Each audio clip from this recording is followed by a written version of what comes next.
Welcome on into the Josh REESE Show. I am your host, Josh REESE, and this video is going to be detailing the Houston Texans and the absolute utter chaos that they find themselves in.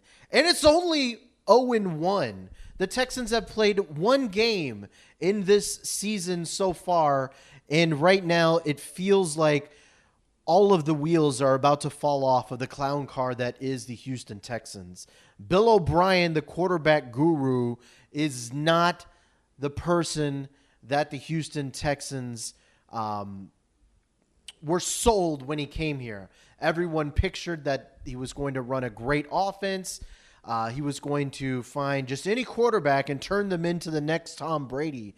But so far, that has not been the case. But before we get into Bill O'Brien and what he finds himself in right now, we should go over the other giant news that landed on Wednesday afternoon, and that was the fact that Brian Cushing, for the second time in his NFL career, has been suspended for PED use, and this time it'll cost him 10 games. Back when he entered the league, he was suspended for PED use, and he was suspended for 4 games. Now, in 2017, suspended again. I believe if he is caught again using PEDs, that he is gone for the entire year. And then after that, I think it's career. I'm not entirely sure how it goes, but I think that is accurate. So Brian Cushing, after about an hour or two, he ended up sending out this statement via his attorney, and this is via Harvey Steinberg, released this statement on behalf of Brian Cushing, and it says, Brian Cushing regretfully announces he has been suspended for 10 games commencing on September 13, 2017. In doing so, he is aware of the negative impact he has had on his team, and most importantly, his fans, teammates, and coaches. After consulting with his attorney and agent, he felt rather than dragging the appellate process out, this would be the best way to proceed. Now, that response from Brian Cushing's agent is a very good non-response. But the problem is with his non-response, it really sounds like it's an admission of guilt. Normally, if a person is not guilty, he wants to fight this as much as he can. Instead, Brian Cushing is not fighting this, and he is, in fact, just taking the suspension, and he's going to try to get back as quick as he can. The question is, will Brian Cushing rejoin the Texans? And that's a tough question, and I'm not entirely sure he will.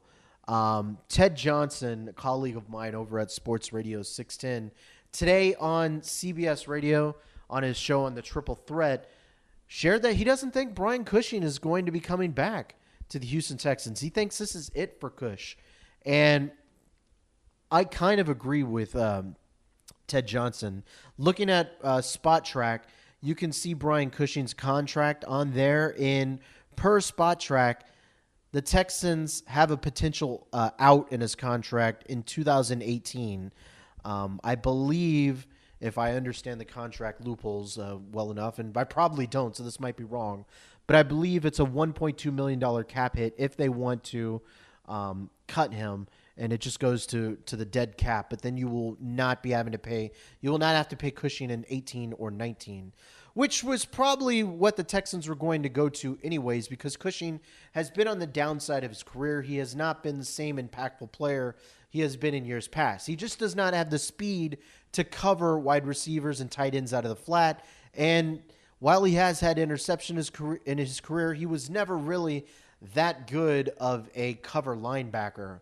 So I'm kind of with Ted Johnson in this thought. If the Texans can somehow make it through these 10 games without him, I mean, the Texans could be a total train wreck by the time it gets there, and then there really is no point on bringing him back at all anyways.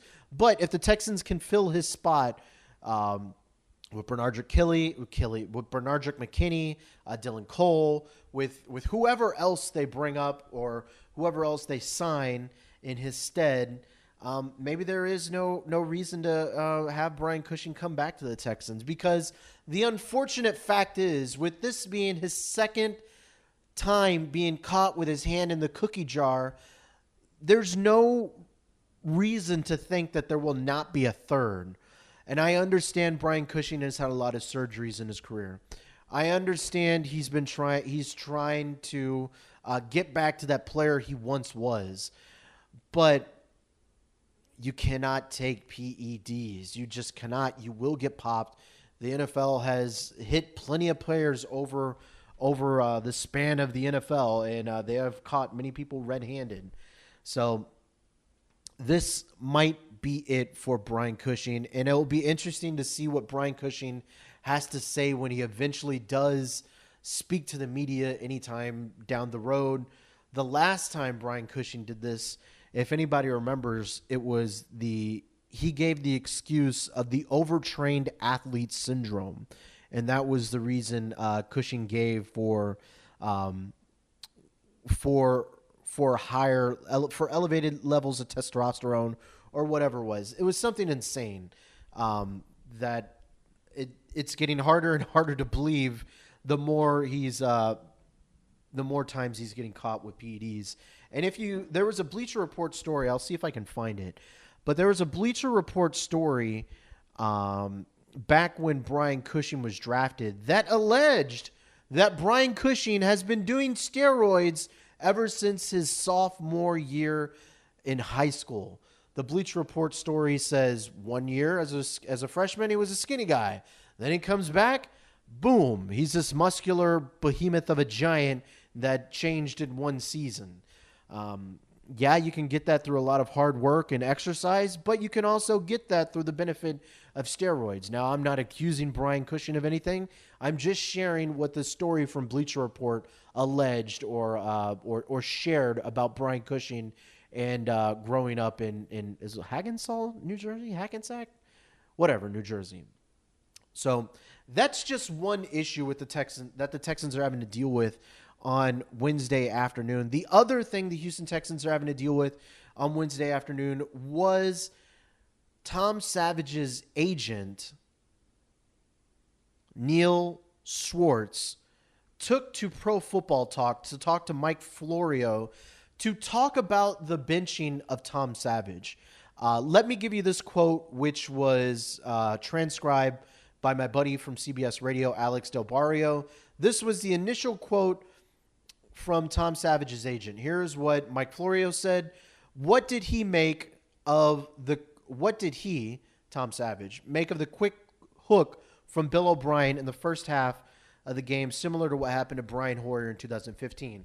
This was quote unquote from Neil, quote unquote. This was quotes from Neil Schwartz. I watched all 31 plays because that was the extent of what Tom saw in the first half. And I can't figure out why he was benching Tom.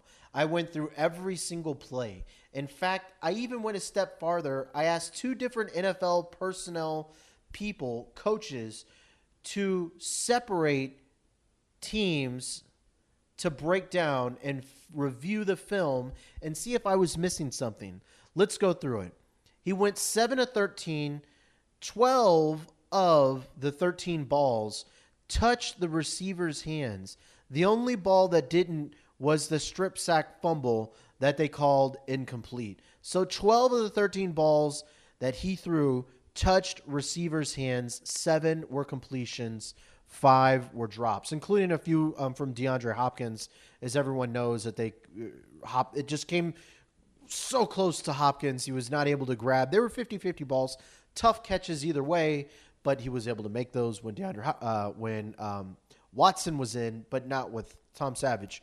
But when you read in all these quotes, and I'll link in the CBS story, it is mind-boggling why Tom Savage was benched. And the reason that Bill O'Brien gave still is a very strange reason. He was looking for a spark. A spark. This is not the NBA where you can put someone in to try to give a spark. Last year during the NBA playoffs when James Harden was trucking it in Game 6 against the Spurs, I was begging for them to put Bobby Brown in the game. Yeah, it would have been horrible and it would have been awful, but it might have been a spark. Who knows? The problem is when you have someone going on cruise control, you need someone that's going to give you a spark. But in this instance, Tom Savage was not going in cruise control. He was getting destroyed by the Jaguars, and the offensive line was not able to protect him. He was getting his brains beat in. So Bill O'Brien made the switch to Deshaun Watson to give the team someone who can run from people who are trying to rip his head off. So I understand that. But and I will note this. At halftime, I tweeted out that Tom Savage was starting. And then like 5 minutes later, it was announced that Deshaun Watson was going to start. He was inserted in the game. Now, this was very, very strange at the time. At halftime, Deshaun Watson, after warming up with Tom Savage, he and Tom Savage were both warming up. It's nothing unusual. They're both just trying to stay loose, whatever. So at halftime, Tom Savage is with the team in the huddle right before kickoff. Kickoff happens in the second half. Right afterwards, Tom Savage was taken out. Deshaun Watson was put in. That is insane. I do not think that Bill O'Brien knew he was going to Tom Savage. He knew he was going to Deshaun Watson until the absolute last second. And that's sad. You talk to anybody, they don't understand why this move was made. Now, if you want to have Deshaun Watson play, have him train in the preseason, in training camp, in OTAs, in rookie minicamp. Make him your guy. Do not let Tom Savage steal those reps from Deshaun Watson. All these reps are getting that person ready for game one. You're always on a schedule. Gary Kubiak famously would script out the first 15 plays of a game. Deshaun Watson was put in a bad position. Tom Savage was put in an even worse position. And now both these guys are in an awful damn position. You have Deshaun Watson, who could start. Sure. He has a lot of talent. He's very mobile. He can escape the pocket. He can make nice throws. But at the whim of Bill O'Brien, he could bring Tom Savage in there at any damn time. It has to be crazy for your mind that you can go out at any damn time, that the coach can just yank you. Hey, you threw a couple bad series. It's time to go. You've had enough, buddy. And Bill O'Brien's mishandling of the Houston Texans quarterbacks goes back for a very, very long time. You have Case Keenum. You have Ryan Mallett, Tom Savage, Brian Hoyer, Ryan Fitzpatrick. You have so many guys that Bill O'Brien has kept running through this system, and not one has hit. They've all been stinkers for the Houston Texans.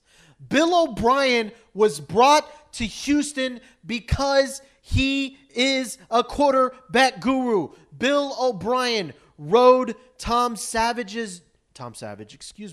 Bill O'Brien rode that clip of him and Tom Brady arguing on the sideline and leveraged it into an NFL job. Christian Hackenberg is not an NFL quarterback. He had an amazing wide receiver at Penn State.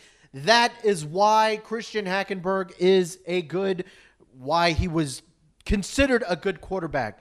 What has Bill O'Brien done in his tenure as a Houston Texans coach to lead you to believe he is the one that is going to get this turned around. Nothing. There is nothing that Bill O'Brien has done to lead anyone to believe that there is any hope in this season. Last year, George Godsey was the fall guy for the Houston Texans offense. George Godsey was not, he was the guy that was calling plays, but Bill O'Brien was a big factor, a big reason in why those play calls were being made. George Godsey was a figurehead.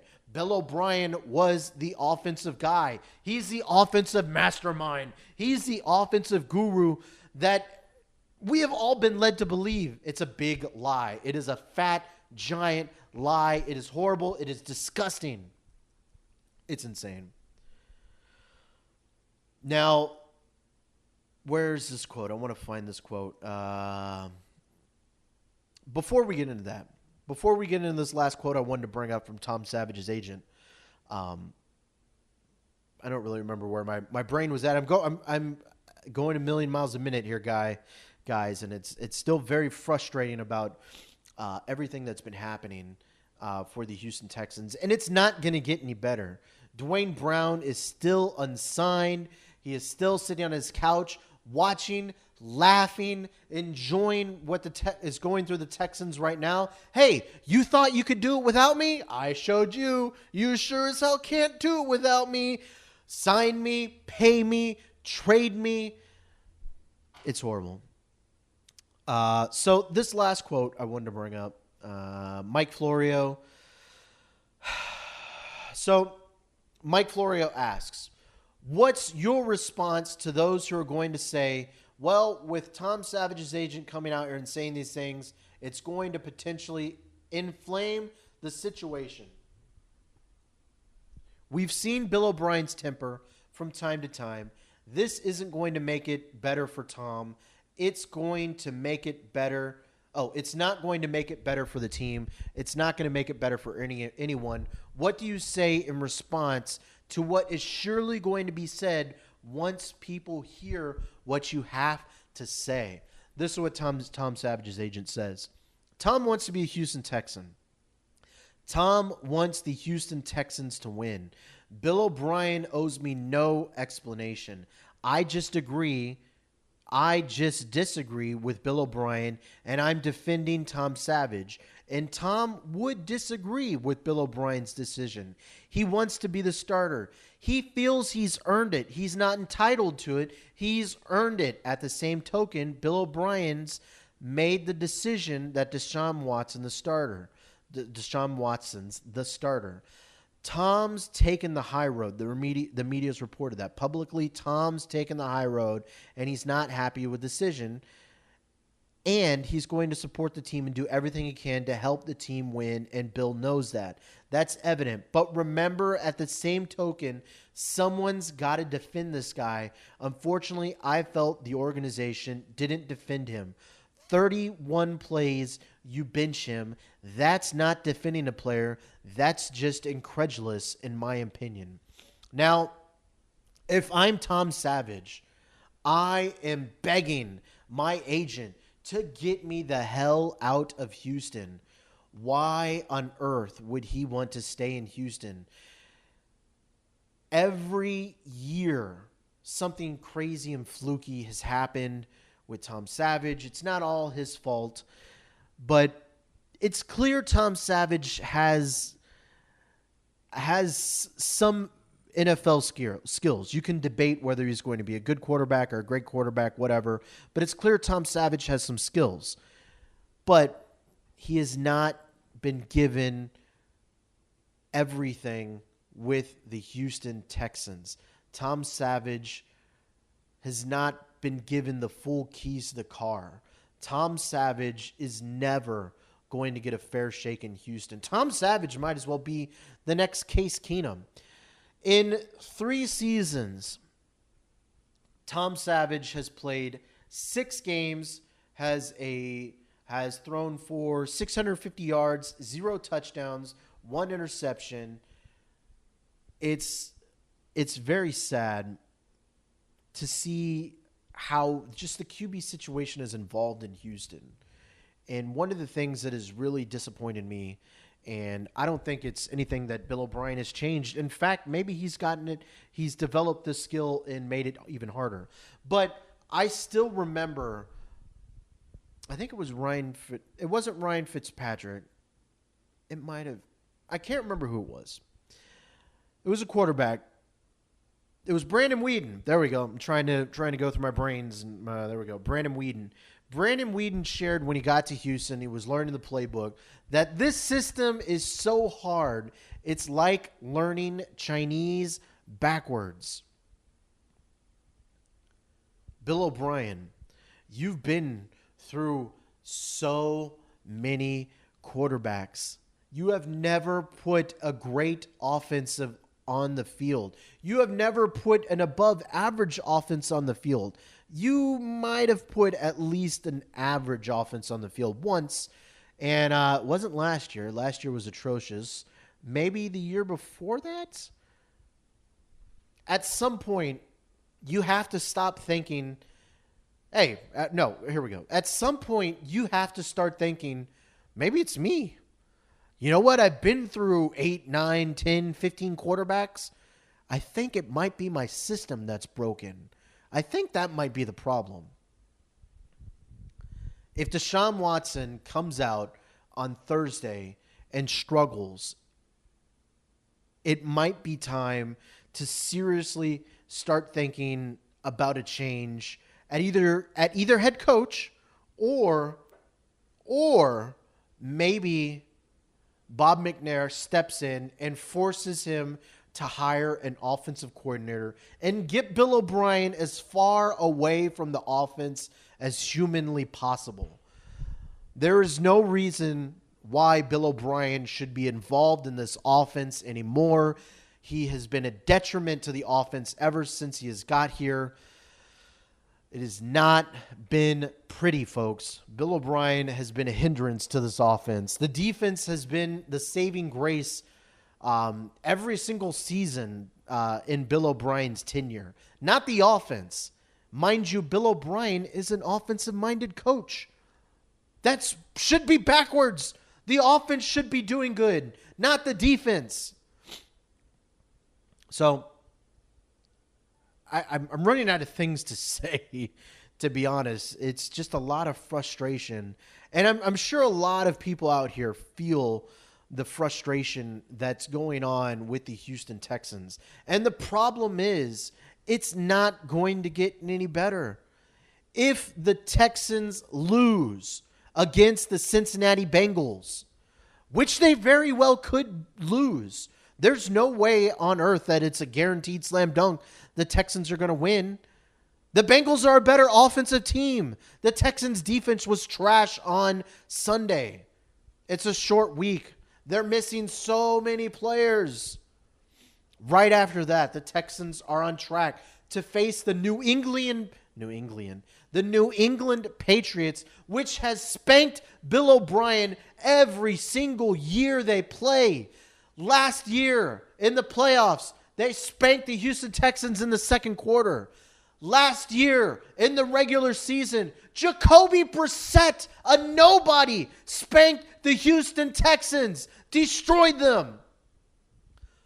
The Texans could be looking at 0-3 very, very soon. The Titans come in. The Titans are a better team than the Houston Texans right now. Right after that, the Chiefs, which destroyed the Patriots on opening night, are coming to Houston. The Chiefs will destroy the Texans.